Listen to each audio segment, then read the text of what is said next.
लोग आज plant morphology का एक इंपॉर्टेंट टॉपिक पढ़ रहे हैं और उसका नाम है अंडरग्राउंड स्टेम यानी कि भूमिगत तने। सबसे पहली बात तो आपको ये बता दूं कि नॉर्मली जो है वो अपने क्या सोचते हैं कि रूट्स जमीन के अंदर होती है और स्टेम जो होते हैं वो कहां पर होते हैं, बाहर होते हैं। लेकिन हमारा आज का टॉपिक है कि हम उन स्टेम्स की बात कर रहे हैं जो भूमि के बाहर नहीं है, भूमि के भीतर है। इसीलिए हमारा टॉपिक है भूमिगत तने या अंडरग्राउंड स्टेम। अब ये बेसिकली ये तनों का मॉडिफिकेशन है।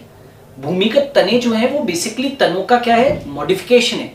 और मॉडिफिकेशन जो होता है, रूपांतरण होता है, वो किसी विशिष्ट प्रयोजन के लिए होता है, किसी विशिष्ट पर्पस के लिए होता है। तो यहां पर पर्पस क्या है कि जितने भी भूमिगत तने होते हैं वो भोजन संग्रह के लिए, फूड स्टोरेज के लिए और वेजिटेटिव प्रोपगेशन, कायिक प्रजनन या कायिक प्रवर्धन के लिए क्या होते हैं, रूपांतरित होते हैं। तो वास्तव में जो अंडरग्राउंड स्टेम्स हैं, these are modification of stem. और ये जो मॉडिफिकेशन ऑफ स्टेम है वो किसके लिए, दो पर्पस के लिए, भोजन संग्रह के लिए, फूड स्टोरेज के लिए और वेजिटेटिव प्रोपगेशन यानी कि कायिक प्रजनन या कायिक प्रवर्धन के लिए हो रहा है। ठीक है। अब ये जो भूमिगत तने हैं वो कितने प्रकार के हैं, चार प्रकार के हैं। कंद यानी कि ट्यूबर, प्रकंद यानी कि राइजोम, गनकंद यानी कि कॉर्म और शल्क कंद यानी कि बल्ब। ओके। अब सबसे पहले हम कंद पढ़ने जा रहे हैं, ट्यूबर पढ़ने जा रहे हैं। तो पहले तो दिमाग में बिठा लो कि ट्यूबर का जो सबसे बेस्ट एग्जांपल है वो क्या चीज है, पोटैटो, राइट। तो उसको ध्यान में लाना है तो आपको ट्यूबर जल्दी समझ में आएगा। अब आलू को तो सभी ने देखा है घरों के अंदर, तो आलू के ऊपर कुछ आंखें पाई जाती है ना, आईज पाई जाती है। और इन आईज के यहां पर चारों तरफ यदि आप देखोगे कोई भी, जैसे ये आई है तो इस आई के चारों तरफ एक स्केली लीफ की निशानी पाई जाती है।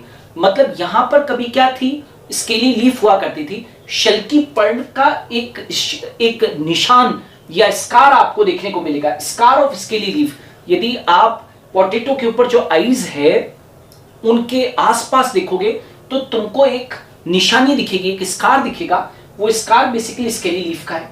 और कभी कभी आपने देखा भी होगा कि ये जो आईज होती है वो क्या कर जाती है, जर्मिनेट कर जाती है। बारिश के दिनों के अंदर आलू यानी कि कंद को या ट्यूबर को थोड़ा सा भी मॉइस्चर मिलता है तो वो क्या हो जाती है, ये जो आईज होती है वो क्या कर जाती है, जर्मिनेट कर जाती है। क्लियर।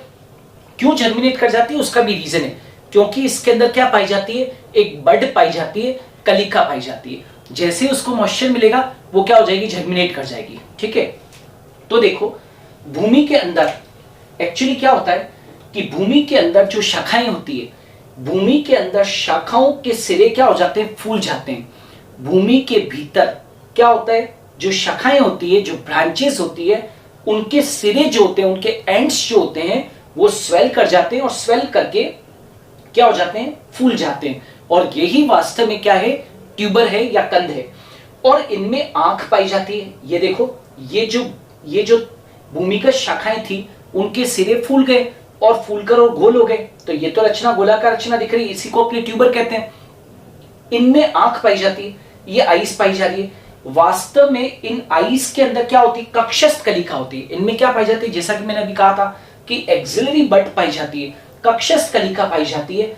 और इस कक्षस्थ कलिका को घेरे हुए क्या पाए जाते हैं, शल्क पत्र पाए जाते हैं। यानी कि स्केली लीफ जो होती है वो इस एक्सिलरी बड को क्या रहती है, घेरे रहती है। क्लियर।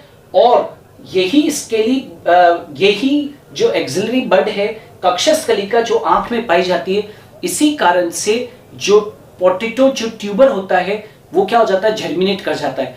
यदि आप आलू का एक टुकड़ा जिसके ऊपर की क्या है, आलू का एक टुकड़ा जिसके ऊपर आंख है, आई है, उसको लेकर आप जमीन में डाल दोगे तो एक नया पादप ग्रो कर जाएगा। इससे सिद्ध होता है कि ये जो भूमिगत तना ट्यूबर है ये वेजिटेटिव प्रोपगेशन कर सकता है, कायिक प्रवर्धन कर सकता है। और ये तो आप जानते ही हैं कि आलू के अंदर क्या होता है, फूड स्टोरेज होता है। शायद सबसे ज्यादा हम सब्जियों के अंदर यदि कोई चीज सबसे ज्यादा यूज करते हैं तो वो किसको है, दैट इज पोटैटो को यूज करते हैं, राइट। और इसके अंदर भरपूर क्या होता है, स्टार्च का संग्रह होता है। Is it clear. तो ये जो है वो कौन सा है, पहला भूमिगत तना अपन ने पढ़ा जिसका कि नाम है ट्यूबर, और उसका जो बेस्ट एग्जांपल है वो क्या है, आलू यानी कि पोटैटो।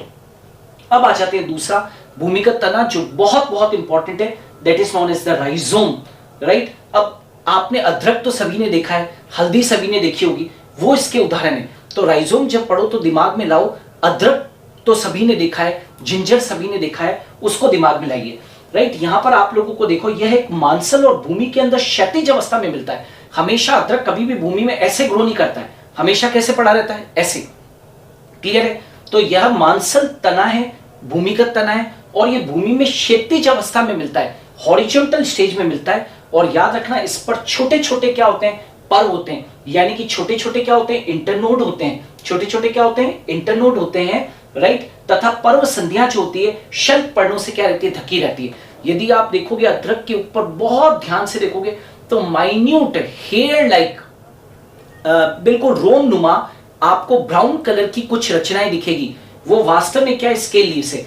तो मैं ये कहना चाहता हूं कि अदरक जो है वो एक मांसल भूमिगत तना है जो क्षैतिज अवस्था में मिलता है, हॉरिजॉन्टल मिलता है। इस तने के ऊपर पर्व और पर्व संधियां पाई जाती है, जिससे कि सिद्ध होता है कि ये तने का रूपांतरण है। और पर्व संधियों के ऊपर ब्राउन कलर की छोटी छोटी स्केल लीव्स क्या होती है, पाई जाती है, राइट। तो आप देख सकते हो कि ये क्या है, सब ये तो नोड हो गए, ये सब नोड्स हैं। और आप जानते हो कि नोड के बीच में, नोड के बीच का जो हिस्सा होता है उसको हम क्या बोलते हैं, इंटरनोड कहते हैं। तो ये सब क्या है, नोड्स और इंटरनोड्स हैं, राइट। और इसके लीव्स भी आपको दिख रही है, और ये बड्स भी आपको दिखाई दे रही होगी। अदरक के किनारों के ऊपर आप देखोगे तो बड्स होती है, और ये जो बड्स होती है वो क्या कर सकती है, कायिक प्रजनन करती है। तो फिर सिद्ध होता है कि इसका मुख्य कार्य कायिक प्रजनन है। आप यदि अदरक के टुकड़े को जमीन में डाल दो तो अनुकूल परिस्थितियों के अंदर, फेवरेबल कंडीशन के अंदर, इससे एक नया पादप क्या हो जाएगा, जनरेट हो जाएगा।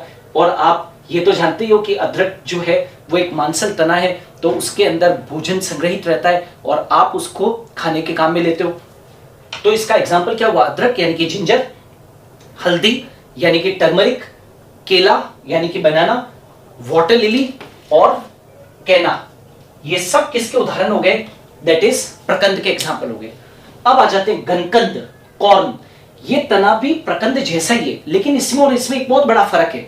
फर्क ये है कि ये संघनित भूमिगत तना, संघनित मतलब बहुत ज्यादा कंडेंस्ड, बहुत ज्यादा डेवलप्ड। ये एक संघनित भूमिगत तना है जो भूमि में ऐसे नहीं मिलता है, ऐसे मिलता है, ऊर्ध्वाकार मिलता है। ये जो आपने देखा था प्रकंद, वो ऐसे था, क्षैतिज अवस्था में था, हॉरिजॉन्टल अवस्था में था। ये ऊर्ध्वाकार अवस्था में है, राइट, वृद्धि करता है। यदि आपको घनकंद का सबसे बेस्ट एग्जांपल देखना है तो कोलोकेशिया को ध्यान में लाओ, अरबी, राइट। अरबी की सब्जी तो आपने बनती है, सभी ने देखा होगा भारतीय परिवेश के अंदर, राइट। तो अरबी का तना देखोगे तो बहुत ज्यादा संघनित है और खड़ा होता है, यानी कि वर्टिकल है, ऐसा नहीं है, वर्टिकल है। और इसके ऊपर भी वही चीज, पर्व और पर्व संधियां तो यहां पर भी पाए जाते हैं, जिससे सिद्ध होता है कि ये तना है। और आपने देखा होगा कि अरबी के ऊपर भी बहुत सारी क्या होती है, ब्राउन रंग की आपको रोम नुमा क्या दिखाई देगी, शल्क पर्ण दिखाई देगी। तो यहां पर क्या है, शल्क पर्ण है, बिल्कुल। तो लगभग शल्क पर्ण, पर्व और पर्व संधियां तो बिल्कुल प्रकंद की तरह ही है, बट फर्क इतना सा है कि ये संघनित होता है, डेवलप्ड तना है, और भूमि के अंदर कैसा है, ऊर्ध्वाकार है। तो एग्जाम्पल क्या हो गया, जैसे कोलोकेशिया अरबी, एलोकेशिया जिसको की बोलते हैं जमीकंद, राइट, सैफ्रोन यानी कि जिसको बोलते हैं केसर, और कोल्चिकम, ये तो आपने सुना ही होगा, लीलेसी कुल का क्या है ये सदस्य। तो अरबी, जमीकंद, केसर, कोल्चिकम यानी कि कोलोकेशिया, एलोकेशिया, सैफ्रोन और कोल्चिकम, ये सब भी किसके उदाहरण है, घनकंद के उदाहरण है, जो कि एक प्रकार का कॉर्म है, ठीक है।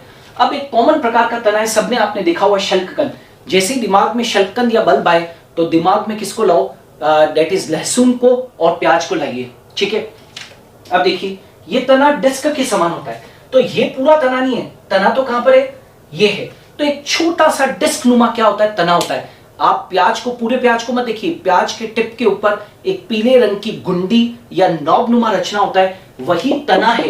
बेसिकली तना ये है, जो पीले रंग का तना डिस्क के समान होता है। और इस तना तो बहुत ज्यादा रिड्यूस्ड है यहां पर, लेकिन इस तने को चारों तरफ से मांसल शल्क पत्र, स्केल लीव्स क्या होती है, घेरे रहती है। और याद रखना, ये जो स्केल लीव्स होती है वो कैसी होती है, एडिबल होती है, खाने योग्य होती है, ठीक है। तो तना तो छोटा सा होता है, राइट, रिड्यूस्ड होता है, लेकिन उसको चारों तरफ से घेरे हुए क्या पाए जाते हैं, मांसल शल्क पत्र पाए जाते हैं, जो कि एडिबल होते हैं, खाने योग्य होते हैं। और नीचे की ओर इस तने के, राइट, ये जो भूमिगत तना है, इसके नीचे की ओर क्या निकलती है, अपस्थानिक जड़ें निकलती है। तो याद रखना है कि प्याज के तने के अंदर जो खाने योग्य भाग है वो मांसल शल्की पर्णे हैं, एडिबल लीव्स होती है ना। यदि आपसे कोई पूछे कि आप प्याज में क्या खाते हो, तो आप बोलोगे हम शल्क पर्ण खाते हैं, मांसल शल्क पर्ण, यानी कि जो स्पॉन्जी स्केल लीव्स होती है उनको हम लोग खाते हैं, ठीक है। और बेस्ट एग्जांपल कौन सा है, ओनियन एंड गार्लिक। प्याज और लहसुन जो है वो भूमिगत तने हैं और इनको हम क्या कह देते हैं, शल्क कंद के नाम से इनको जानते हैं, ठीक है। अच्छा, एक और चीज जनरल नॉलेज के लिए बता दूं, यदि कोई पूछे कि प्याज खाने के बाद में बदबू क्यों आती है, एक पिक्यूलर स्मेल क्यों आती है, तो क्योंकि प्याज के अंदर क्या होता है, सल्फर एलील सल्फाइड होता है। क्या होता है, सल्फर एलील सल्फाइड होता है, उसके कारण प्याज में क्या आती है, स्मेल आती है। क्लियर है। तो आज की क्लास में हम लोगों ने अंडरग्राउंड स्टेम्स को पढ़ा, राइट, जो कि तने की मॉडिफिकेशन है। कंद यानी कि ट्यूबर, उसका बेस्ट एग्जांपल आलू था। प्रकंद यानी कि राइजोम, बेस्ट एग्जांपल था जिंजर, टर्मरिक, बनाना, वाटर लिली और कैना। कॉर्म, जिसका बेस्ट एग्जांपल था कोलोकेशिया, एलोकेशिया, सेफ्रोन और कॉल्चिकम। और बल्ब, जिसका एग्जांपल था ओनियन एंड गार्लिक। ओके, सो आज हमने मॉर्फोलॉजी के अंदर अंडरग्राउंड स्टेम्स पढ़े हैं। मैंने प्रीवियसली भी मॉर्फोलॉजी के ऊपर बहुत सारे वीडियोस बना रखे हैं, उनको आप प्लेलिस्ट में जाकर देखिए। और भी अपकमिंग डेज के अंदर मैं बहुत सारे मॉर्फोलॉजी के भी वीडियोस लेकर आऊंगा और जियोलॉजी और बॉटनी के भी खूब सारे जो है वो वीडियोस लेकर आएंगे। तो आप इन्हें देखते रहिए, इन वीडियोस को ज़्यादा से ज़्यादा लाइक और शेयर करें, ताकि कम से कम उस हर एक स्टूडेंट के पास में ये सूचना पहुंचे, इंफॉर्मेशन पहुंचे। जो बच्चे जो हैं वो किसी कारण से कोचिंग नहीं ले पाते हैं बढ़िया, उनके लिए ही मैं ये काम कर रहा हूँ, ताकि उनको ज़्यादा से ज़्यादा जो है वो स्टडीज़ के अंदर बेनिफिट मिले। Thanks a lot.